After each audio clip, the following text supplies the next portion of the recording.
नमस्कार,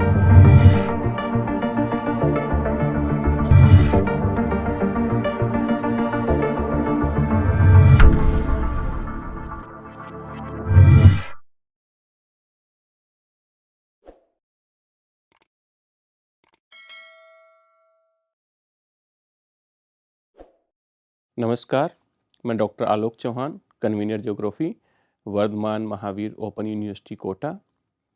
प्रिय विद्यार्थियों, आज हम चर्चा करेंगे आइसोस्टेसी की, यानी कि भू संतुलन की। जैसा कि शब्द से ही प्रतीत होता है, आइसो मतलब सम, स्टेसियोसिस मतलब स्थिति, तो ये दोनों साथ मिलकर बनते हैं सम स्थिति, इक्वल स्टैंडिंग और इक्विपोइज। इस शब्द का उपयोग सर्वप्रथम अमेरिका के भूगर्भ शास्त्री D.A. डटन ने किया था। ये प्रतियोगी परीक्षाओं के दृष्टिकोण से बहुत ही महत्वपूर्ण प्रश्न है कि आइसोस्टेसिस शब्द का सर्वप्रथम प्रयोग किस भूगर्भ शास्त्री ने किया था। तो इसका उत्तर है D.A. डटन ने। डटन ने बताया कि पृथ्वी तल के विभिन्न स्थलाकृतियों के नीचे पाए जाने वाले पदार्थ का भार समान होगा। उनका मत था कि ऊंचे उठे हुए भागों का घनत्व कम तथा निचले भागों का घनत्व अधिक होता है। इसी कारण सभी भू आकारों का भार अधः स्तर में एक रेखा पर समान होता है। इस समभार तल को समदाब तल, लेवल ऑफ यूनिफॉर्म प्रेशर या संतुलन तल, आइसोस्टेटिक क्षतिपूर्ति तल, लेवल ऑफ कंपनसेशन कहा। आर्थर होम्स ने भी अपने अनुसार समस्थिति आइसोस्टेसी की परिभाषा दी। इन्होंने बताया कि धरातल पर पाए जाने वाले विभिन्न स्थलाकृतिक स्तंभों यथा पर्वत, पठार, मैदान के मध्य पाई जाने वाली संतुलित स्थिति को भू संतुलन कहते हैं। J.S. ने कहा कि धरातल जहां कहीं भी संतुलित है, वहां समान धरातल के नीचे समान भार होता है। विभिन्न भूगर्भ शास्त्रियों ने, भूगोलवेताओं ने भू संतुलन से संबंधित अपने मत दिए हैं। इनमें जो बहुत ही महत्वपूर्ण मत हैं, हम उन पे चर्चा करेंगे। इसमें सबसे महत्वपूर्ण है प्राट का मत, व्यू ऑफ प्राट। प्राट ने कहा कि भूपटल के सभी भूभाग समान घनत्व वाले नहीं हैं। पर्वतों का घनत्व है वो पठारों से कम है, पठारों का मैदानों से कम है तथा मैदानों का सागरीय तली से घनत्व कम है। इससे यह तात्पर्य है कि ऊंचे भूखंडों का घनत्व कम और निचले भूखंडों का घनत्व अधिक होता है। अर्थात ऊंचाई तथा घनत्व में विपरीत या नेगेटिव कोरिलेशन होता है। प्राट ने अपने विचारों को अधिक स्पष्ट करते हुए बताया कि क्षतिपूर्ति तल, जिसे हम लेवल ऑफ कंपनसेशन कहते हैं, के ऊपर है वो विभिन्न भूखंडों की शैलों के घनत्व में विभिन्नता होती है, जबकि जो ये हमारा लेवल ऑफ कंपनसेशन है, इसके नीचे घनत्व है यूनिफॉर्म रहता है, इक्वल रहता है। इस प्रकार अगर हम शॉर्ट में कहें तो प्राट ने कहा कि columns of uniform depth with varying density, मतलब समान गहराई किंतु विभिन्न घनत्व वाले स्तंभ होते हैं। प्राट ने इन विचारों की पुष्टि हेतु एक प्रयोग किया। उन्होंने विभिन्न आकार व घनत्व की धातुओं के समान भार वाले टुकड़ों को पारे के बर्तन में तैराने पर पाया कि ये सभी टुकड़े समान गहराई तक पारे में डूबे हुए हैं, किंतु घनत्व की भिन्नता के कारण ये टुकड़े पारे की सतह से विभिन्न ऊंचाइयों पर निकले हुए हैं। मतलब कम घनत्व वाली धातु के टुकड़े अधिक ऊंचाई तक व अधिक घनत्व वाली धातु के टुकड़े कम ऊंचाई तक उभरे हुए थे।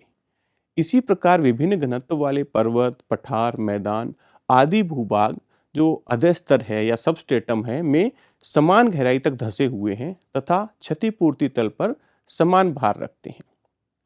इस क्षतिपूर्ति तल के नीचे सभी भूभागों का घनत्व समान होता है। इस डायग्राम में हम प्राट का जो भू संतुलन का स्थिति प्रदर्शित की गई है, इसमें इन्होंने दिखाया है कि किस प्रकार चांदी, जस्ता, पाइराइट, टिन, लोहा, निकिल, तांबा, सीसा, इनकी उस लेवल ऑफ कंपनसेशन के ऊपर तो इनकी ऊंचाइयां भिन्न हैं, पर इनका घनत्व है वो समान है। इसी क्रम में दूसरा जो महत्वपूर्ण मत है वो है सर जॉर्ज एरी का।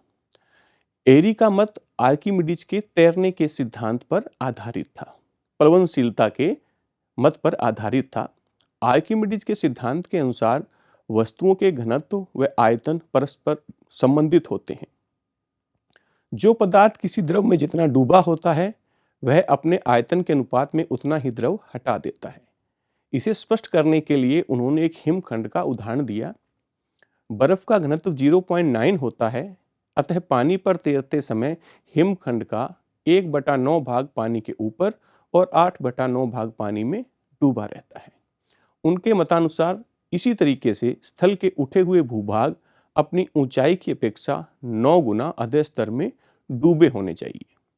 इस प्रकार एरी ने हिमालय के कम आकर्षण का समाधान प्रस्तुत किया कि उसके नीचे पदार्थों का घनत्व अधिक न होने के कारण हिमालय अपेक्षित गुरुत्वाकर्षण प्रभाव नहीं डाल पाता है। एरी ने अपनी संकल्पना को एक प्रयोग के द्वारा समझाने का प्रयास किया। उन्होंने समान घनत्व किंतु विभिन्न ऊंचाई वाले तांबे के टुकड़ों को पारे भरे बेसिन में डुबोया। ये टुकड़े आकार व आयतन की असमानता के कारण भिन्न भिन्न गहराई तक डूब गए।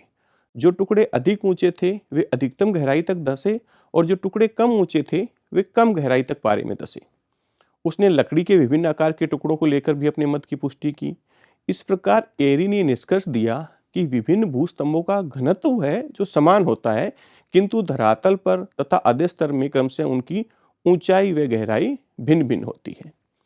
इस तथ्य के संदर्भ में उनका मत था columns of uniform density with varying depth, यानी कि घनत्व समान है किंतु गहराई भिन्न भिन्न है। एरी के मतानुसार पर्वत काफी गहराई तक अपनी लंबी जड़ से अधः स्तर के अधिक घनत्व वाले भाग को हटा देते हैं। परिणाम स्वरूप ऊंचे उठे भूभागों के नीचे काफी गहराई तक हल्के पदार्थों का विस्तार होता है। पठार की जड़ पर्वतों की तुलना में कम गहरी होती है। मैदानों की उससे कम, सागरी तली की सबसे कम गहराई होती है। अतः ऊंचे उठे भाग तथा निचले भाग एक साथ संतुलित होकर संतुलन तल पर समान भार डालते हैं। यह एरी के मत का डायग्रामेटिक रिप्रेजेंटेशन है या आरेखी निरूपण है। इसमें बताया गया है कि किस प्रकार ये विभिन्न गहराई तक जो टुकड़े हैं वो धंसे हुए हैं, मतलब समान घनत्व वाले काष्ठ के टुकड़े हैं। अब हम एरी और प्राट के विचारों की तुलना करते हैं। तो प्राट ने विभिन्न भूभागों जैसे पर्वत, पठार, मैदान, सागरीय तली आदि का घनत्व भिन्न भिन्न माना है, जबकि एरी ने इन्हें समान घनत्व वाला माना है। प्राट के अनुसार विभिन्न भूभाग समान गहराई लेवल ऑफ कंपनसेशन तक जाते हैं, जबकि एरी के अनुसार भूभागों की जड़ें सैलों के घनत्व के अनुसार विभिन्न गहराई तक जाती हैं। अब हम बात करते हैं हेफर्ड तथा बोवी के मत की।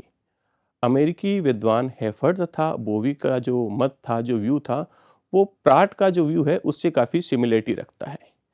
हेफर्ड और बोवी ने बताया कि विभिन्न भूभागों का घनत्व उनकी ऊंचाई के अनुसार भिन्न भिन्न होता है। उन्होंने बताया कि अधोस्तर में लगभग 100 किलोमीटर की गहराई पर क्षतिपूर्ति तल पाया जाता है, जहां गुरुत्व विसंगति नहीं पाई जाती है।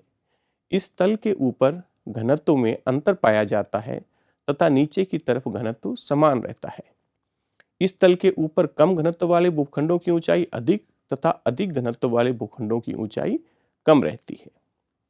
यह हेफर्ड और बोवी का जो मत है उसका आरेखीय निरूपण है। ये विभिन्न भूखंडों का क्षतिपूर्ति तल है, उस पर समभार किस प्रकार पड़ रहा है। ये पर्वत, पठार, आंतरिक मैदान और तटीय मैदान को इसमें निरूपित किया गया है। चित्र से स्पष्ट है कि जो भूखंड या भूस्तंभ ऊंचे हैं वे केवल हल्के पदार्थों से बने हैं तथा जो भूखंड नीचे हैं वे अपेक्षाकृत भारी पदार्थों से बने हैं। इस व्यवस्था से सभी भूस्तंभों का भार समतोल तल पर समान रहता है। इसी तथ्य को स्पष्ट करने के लिए बोवी ने एक प्रयोग किया। उन्होंने विभिन्न धातुओं जैसे लोहा, तांबा, सीसा, जस्ता, टिन, चांदी, पाइराइट तथा निकिल के बराबर मोटाई तथा असमान लंबाई के 8 टुकड़े लिए।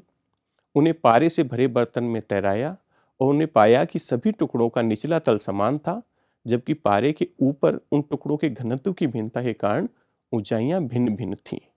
इस प्रकार इस प्रयोग से उन्होंने स्पष्ट किया कि समान क्षेत्रफल के नीचे समान भार होता है, इक्वल मास अंडर इक्वल सरफेस एरिया। इस प्रयोग से यह सिद्ध किया गया कि विभिन्न आयतन और विभिन्न घनत्व वाले स्तंभ क्षतिपूर्ति तल पर एक दूसरे से संतुलित रहकर स्थिर अवस्था में रहते हैं।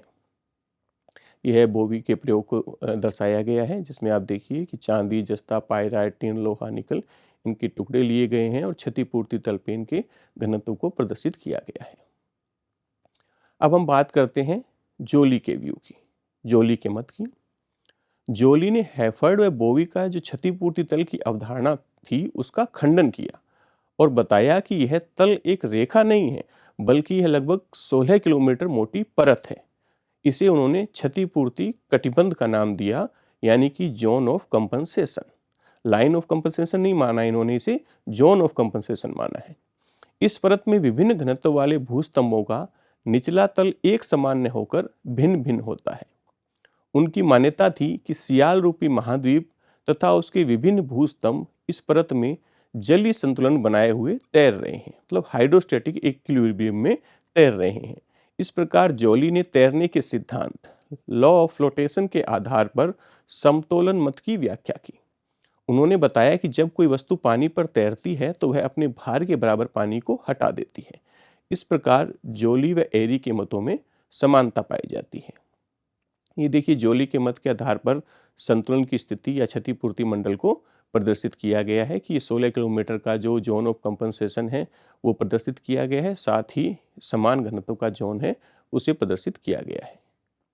अब हम बात करते हैं आर्थर होम्स के मत की। एरी के समान ही होम्स का भी मत था कि ऊंचे उठे हुए भूभाग न केवल हल्के पदार्थों से निर्मित हैं, बल्कि अपने संतुलन को बनाए रखने के लिए इनका अधिकांश भाग अथोह स्तर में गहराई तक डूबा रहता है।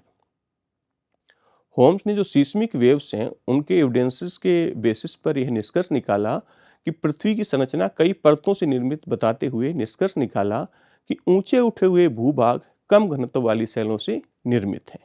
इसलिए पर्वतों के नीचे सियाल की परत 40 किलोमीटर या अधिक गहरी होती है, जबकि मैदानों के नीचे इसकी मोटाई 1 से 12 किलोमीटर तथा सागरी तलों के नीचे सियाल की परत बहुत पतली अथवा अनुपस्थित होती है।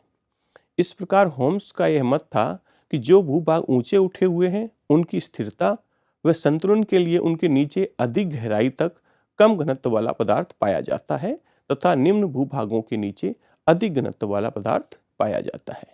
यह होम्स के अनुसार भू संतुलन की व्यवस्था प्रदर्शित की गई है। आप देखिए, इसे पर्वत है, आंतरिक मैदान है, जो सियाल है उसकी मोटाई धीरे धीरे कम होती जाती है।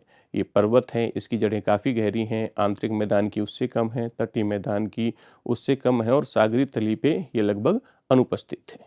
Thank you.